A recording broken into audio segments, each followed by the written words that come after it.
Bon, ben, ce qu'il y avait, c'est que moi, je me suis trouvé seul, sans camarade, sans personne que je connaissais. Et je me suis trouvé avec des groupes de Polonais, avec des camarades polonais, russes, tout ce que, de plusieurs nationalités, parce qu'on était quand même une vingtaine de nationalités dans le camp. Et j'avais pas de contact avec, particulièrement avec d'autres Français.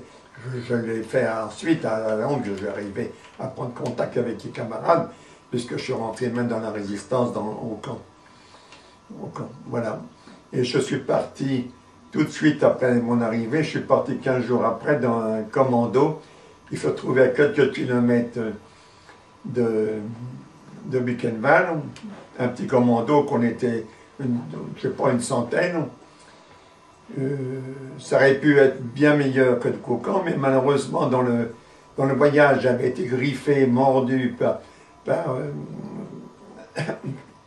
un chien en descendant du wagon, et j'avais une jambe qui s'était envenimée, j'avais des abcès aux jambes, et à ce commando, au bout de 3 semaines, 1 mois, ils m'ont envoyé parce que je ne pouvais plus marcher, j'avais la jambe tellement enflée que je ne pouvais plus marcher.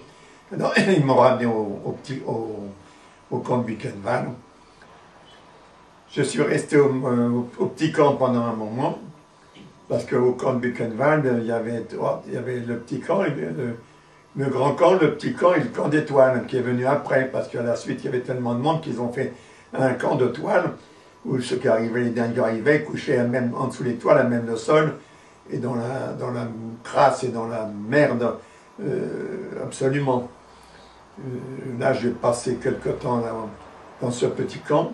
Ce qu'il y a, c'est que ma jambe qui n'était pas guérie, j'ai eu un abcès énorme à la jambe, et malheureusement, les camarades me portaient sur la place d'appel pour aller à l'appel, mais je ne pouvais plus marcher. Et alors, j'avais été à l'infirmerie. On n'osait pas y aller trop à l'infirmerie, parce que quand on allait à l'infirmerie, on ne savait pas si on aurait le droit à la soupe en revenant. Donc, et puis on ne savait pas comment on allait recevoir, là, parce qu'il fallait avoir de la fièvre pour pouvoir être admis à l'infirmerie. Moi, je n'ai pas été admis. J'ai eu la chance, c'est merveilleux, même on est étonné des fois qu'il arrive des choses extraordinaires comme ça. C'est qu'un dimanche, j'allais travailler, d'ailleurs, souvent on m'appelait pour faire des tâches, d'aller rechercher du bois, chercher ceci, des tas de bricoles. Un jour que j'avais été chercher du bois, j'avais une grande branche d'arbre sur moi.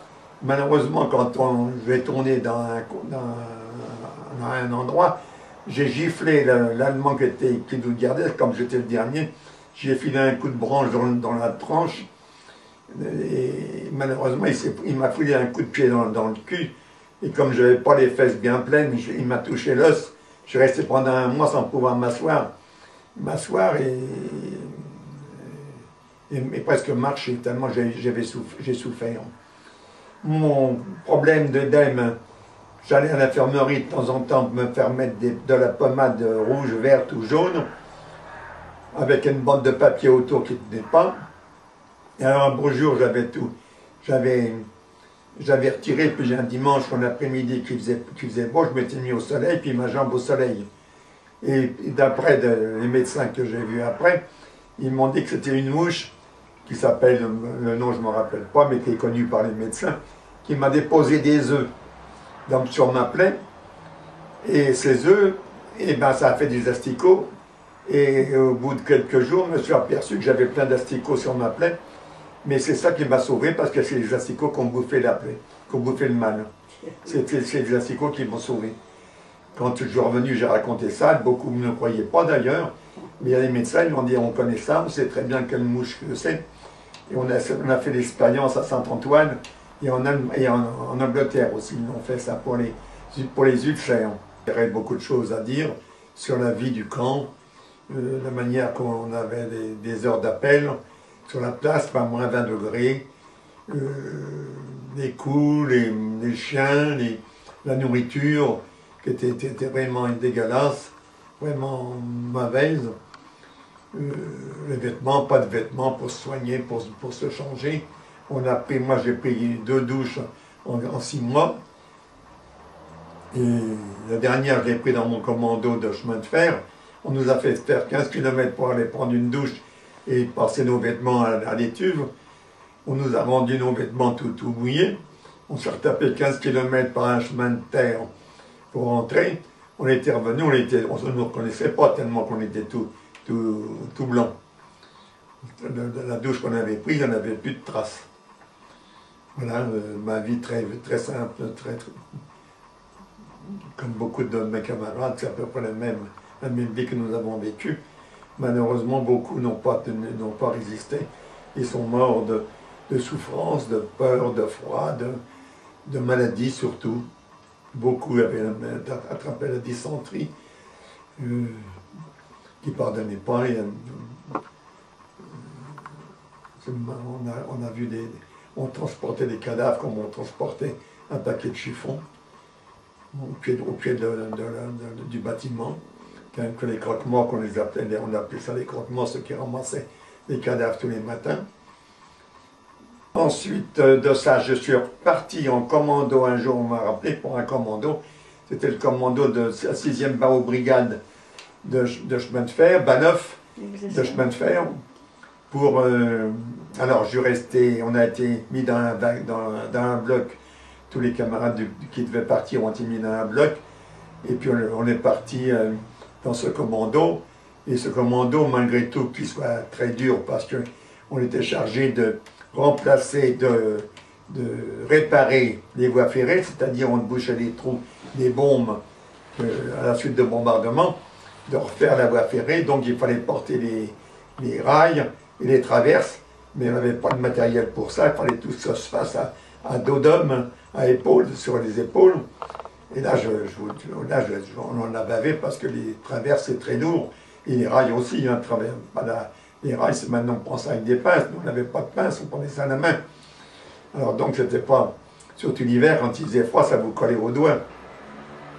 Mais on avait quand même la liberté d'être libre, d'être dehors. Alors, on avait le train qui était chargé de faire ce travail, qui était composé d'une vingtaine ou 25, je ne sais plus combien de wagons, avec le matériel nécessaire, était composé de 200 à 300 détenus, de toute nationalité. Nous, on s'était groupés avec des camarades, on avait fait un wagon, wagon 4, un de français, ce qui nous a permis de mieux tenir le coup, parce qu'on est tous revenus. Ça nous a permis de revenir tous, parce qu'on avait une entraide entre nous. On s'aidait beaucoup entre nous. Il y avait beaucoup d'amitié entre nous et de solidarité. Et ce commando, bien, on a voyagé à toute l'Allemagne. On est parti de Buchenwald, Weimar, Cologne. De Cologne, on a été, après les bombardements de Cologne, où des camarades ont été blessés et tués à la suite dans la gare, on s'est replié, on a été jusqu'à Dresde, qui venait de subir un terrible bombardement, parce qu'il y a eu, je ne sais pas combien, 100 000 morts, là. La ville était entièrement détruite par le feu. Les Anglais avaient bombardé avec des bombes incendiaires. Et nous, on est arrivés juste pour déblayer la gare. Et on a vu la ville complètement détruite. Complètement détruite. Alors on travaillait, on réparait, on continuait à réparer. De là, on est parti en Tchécoslovaquie. En Tchécoslovaquie, on roulait une journée, 2 jours, et puis on s'arrêtait. On réparait pendant 2 ou 3 jours la voie ferrée, et on repartait. Et j'ai fait ça pendant presque un an. Presque un an. Et ensuite, en Tchécoslovaquie, je me rappelle toujours, c'est qu'à un moment, on était en arrêt à côté d'une petite ville, dont je ne me souviens plus le nom, il faudrait que je recherche dans mes papiers. Les Tchèques avaient été avertis. Et à un certain moment, on a vu tous les cheminots et certains habitants du village de la ville, qui sont arrivés avec des croissants et des trucs comme ça. Malheureusement, les gardiens nous ont pas permis de pouvoir les recevoir. Ils ont gardé tout ça pour eux et nous, on n'a rien eu. Mais enfin, on a senti l'amitié des gens qui venaient à notre aide.